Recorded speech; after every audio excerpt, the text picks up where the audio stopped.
Impeachment-ի վերաբերյալ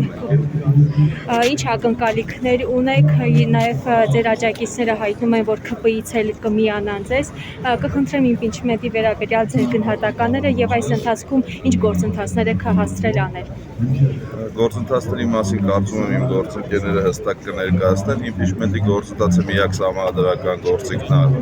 որը պետք է բոլոր ընդդիմադիր ուժերը կիրառեն, այլ թե ինչ է նշանակում ՔՊ-ից կմիանան թե չէ, թող ընդդիմադիրները միանան, դրանից հետո ՔՊ-ի մասին խոսենք։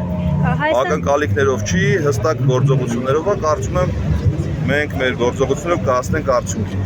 Նաև պարոն Համբարձումյան, իշխանությունը պարբերաբար պնդում է, ասում է անիրատեսական գործընթաց են սկսել։ Ինչով է անիրատեսական եւ ինչպես եք իրատեսական դարձնել։ Իշխանությունները պիտի փորձեն ամեն կերպ process-ը անիրատեսական ներկայացնել։ Դրա վառ ապացույցը իշխանական ֆեյքերի տարածած նյութերն են եւ անմակարդակ նյութերն են։ Դե եթե այդպես հանգիստ են մտածում են, որ անիրատեսականը խեն այդ ֆեյք լրատվականները խոդի գցել այսպես ասած։ Դա ցույց է տալիս, որ իրենք էլ են հասկանում այս process-ի վերջը ինչա լինելու, դրա համար էլ անհանգիստ են։ Մտավախություններ ունեն։ Ես կարծում եմ, եթե խելք ունենան, մտավախություններ կունենան, այո։ Պարոն Համբարձումյան, մինչև 2026 թվականը դուք իշխանափոխություն տեսնում եք, հնարավոր է։ Եթե չտեսնենք, ստեղի չենք անում։ Այո, տեսնում ենք։